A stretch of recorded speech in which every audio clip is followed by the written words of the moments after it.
30th, 1945. 55 feet beneath the streets of Berlin, the most powerful man in Europe sat in a concrete tomb he built for himself. Above him, Soviet shells tore through the capital of his thousand-year empire.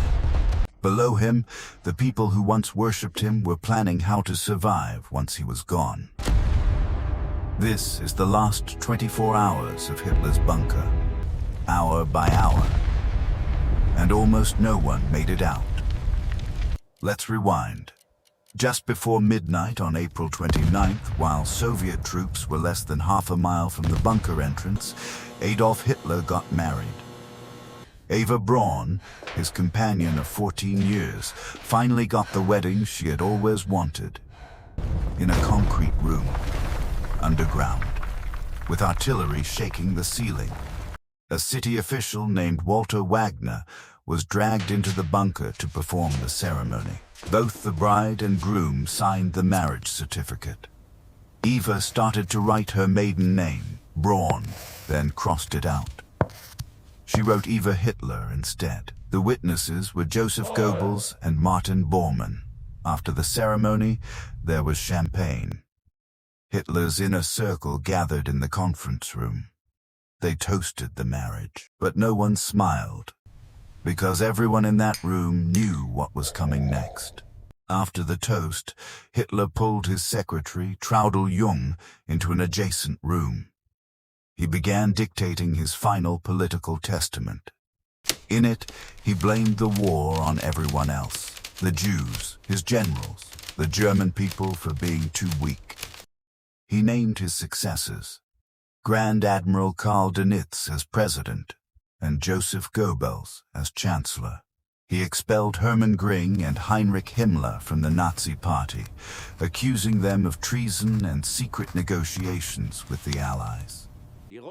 By 4, both documents were signed. Hitler handed copies to 3 couriers and ordered them to escape Berlin. 2 of the 3 never made it. While the couriers slipped into the burning streets above, Hitler went to bed. For what everyone knew would be the last time. The final morning. Hitler woke up around noon on April 30th. The bunker was deteriorating. The ventilation system was failing. Diesel fumes mixed with the smell of sweat, fear, and concrete dust. Water was seeping through the walls. The electricity flickered constantly. Guards and secretaries moved like ghosts through the narrow corridors. Everyone whispered. Hitler's personal valet, Heinz Linge, later described the atmosphere as a death ship with no way out. The remaining staff had divided into 2 groups, those planning their escape, and those who had decided to die. Around 1 p.m., Hitler held his last military briefing. General Helmuth Weidling, the commandant of Berlin's defense, delivered the final report. Soviet forces had reached Potsdamer Platz, less than 500 meters from the bunker. Ammunition was almost gone. No reinforcements were coming. Weidling asked permission for the remaining troops to attempt a breakout. Hitler refused at first, then paused, then said, "I permit the breakout in small groups." He knew it was pointless. When he woke up the next morning, he had 18 hours left to live, and the worst part, he spent those hours deciding who would die with him. Segment 3. The Farewells. At approximately 2:30 p.m., Hitler gathered his remaining inner circle for the final goodbye. He walked down the narrow corridor of the lower bunker, shaking hands with each person. His handshake was described as limp. His eyes were empty. His personal pilot, Hans Bohr, begged him to fly to Argentina, to Japan, to anywhere. Hitler refused. Magda Goebbels, the wife of Joseph Goebbels, was hysterical. She had already made her decision.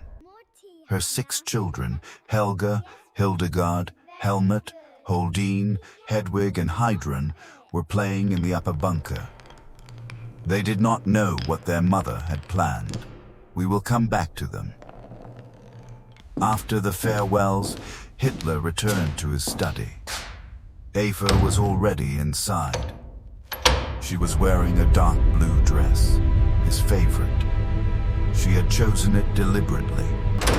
The door closed, and the inner circle stood outside, waiting. What happened behind that door has been reconstructed from testimony of every surviving witness, and what followed was even worse. Segment 4. The end. At approximately 3:30 p.m. on April 30th, 1945, a single gunshot echoed through the concrete walls of the lower bunker. Heinz, Linge and Martin Bormann waited several minutes. Then they opened the door. Hitler was slumped on the sofa. Eva was beside him. She had taken cyanide. He had used both, cyanide and a pistol. The room smelled of burnt almonds, the signature scent of cyanide. Per his orders, the bodies were carried upstairs to the right chancellery garden. SS guards poured 200 liters of gasoline over them and set them on fire.